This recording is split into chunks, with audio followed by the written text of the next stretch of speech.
उपस्थित अतिथिगण, विद्यार्थीगण तथा शिक्षकगण, आप सभी को मेरा सादर प्रणाम। आज हमें माँ भारती को बचाना है। आज हमें है माँ भारती को बचाना। मिट जाओ मिट्टी पर इस तरह जिस तरह क्षमा पर परवाना, जिस तरह क्षमा पर परवाना।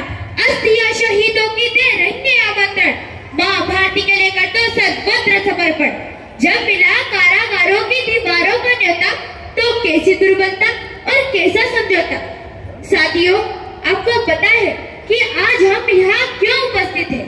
क्योंकि आज ही के दिन 26 जनवरी 1930 को श्री जवाहरलाल नेहरू ने पहली बार रावी नदी के तट पर लाजपत राय नगर में माँ भारती का तिरंगा लहराया था। इसी दिन को स्मरण करते हुए डॉक्टर बाबा साहेब अम्बेडकर ने पहली बार 26 नवंबर 1949 को लिखी गई संविधान को 26 जनवरी 1950 को अपने पूरे भारत में लागू की थी। मित्रों, लेकिन हमारे भारत देश को उन अंग्रेजों की गुलामियों की बेड़ियों से आजाद कराने के लिए न जाने कितने भारतवासी शहीद हो गए। आज हम उन वीरों को, उन शहीदों को स्मरण करते हुए सलाम करते हैं, जिन्होंने न केवल इस देश की लिए अपना सर्वत्र निछावर कर दिया, बल्कि इस देश की आन बान और शान के लिए कुछ इस जज्बे को लेकर इतिहास में अमर हो गए कि आ गया है वक्त, अब बदले फिजा बदलो मेरे यारों। आ गया है वक्त, अब बदले फिजा बदलो मेरे यारों। कुछ तो होश करो, यूं ना खामोश रहो यारों, क्योंकि जिस वक्त जीना गैर मुमकिन सा लगे, उस वक्त जीना फर्ज है इंसान का।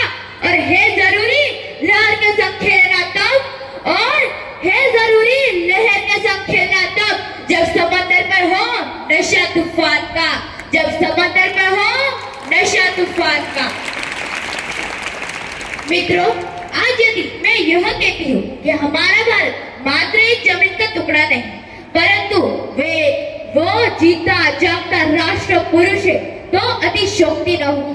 क्योंकि हिमालय इसका मस्तक है तो गौरी शंकर इसकी शिकार है, कश्मीर इसका किरीट है तो पंजाब और बंगाल इसके दो विशाल कंधे हैं, विंध्याचल इसकी कटी है तो नर्मदा इसकी करधनी है, तथा कन्याकुमारी इसके चरण है तो पूर्व और पश्चिम घाट इसकी जंगाएं है।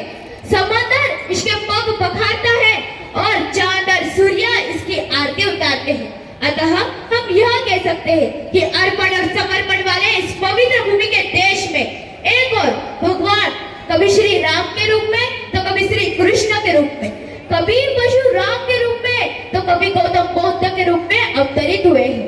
तो दूसरी ओर माँ भारती को अंग्रेजों की गुलामी से बचाने वाले महापुरुष जैसे सुभाष चंद्र बोस, महात्मा गांधी, भगत सिंह, चंद्रशेखर आजाद जैसे आदि भी हुए हैं।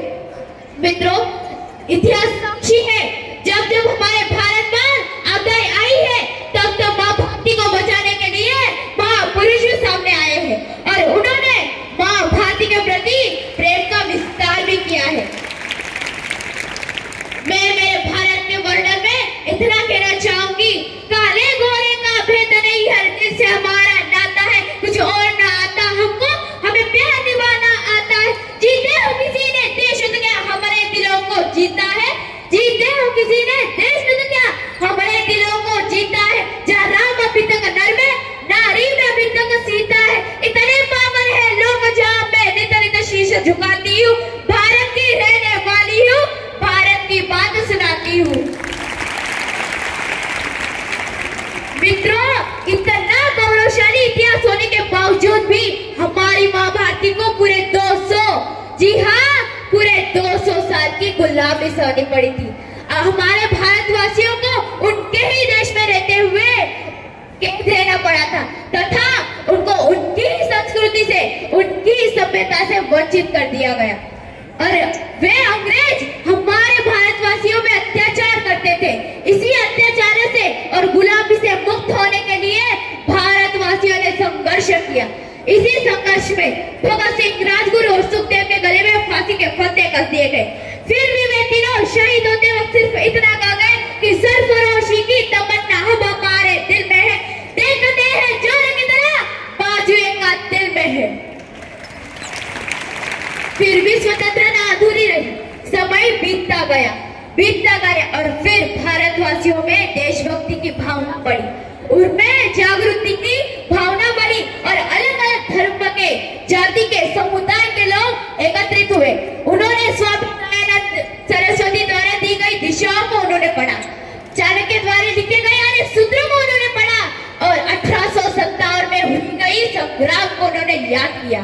फिर अंग्रेजों के हाथों से हमारा भारत छुटा गया और आखिरकार हमारा भारत उन अंग्रेजों की गुलामी से आजाद हो गया। वह सुवर्ण दिन था 15 अगस्त 1947।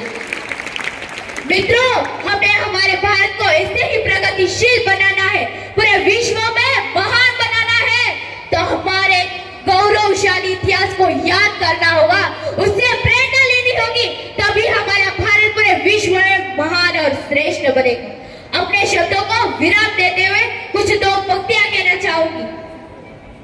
जब जीरो दिया मेरे भारत ने, भारत ने मेरे भारत ने, दुनिया को गिनती तब आई, तारों की भाषा भारत ने, दुनिया को मैंने सिखलाई, देता ना दशम भारत तो यूं चांद पे जाना मुश्किल था, धरती और चांद की दूरी का अंदाजा लगाना मुश्किल था, सभ्यता जहाँ पहले आई, पहले जन्मी जहाँ पे कला, अपना भारत वो भारत है जिसके पीछे संसार चला, अपना भारत वो भारत है जिसके पीछे संसार चला।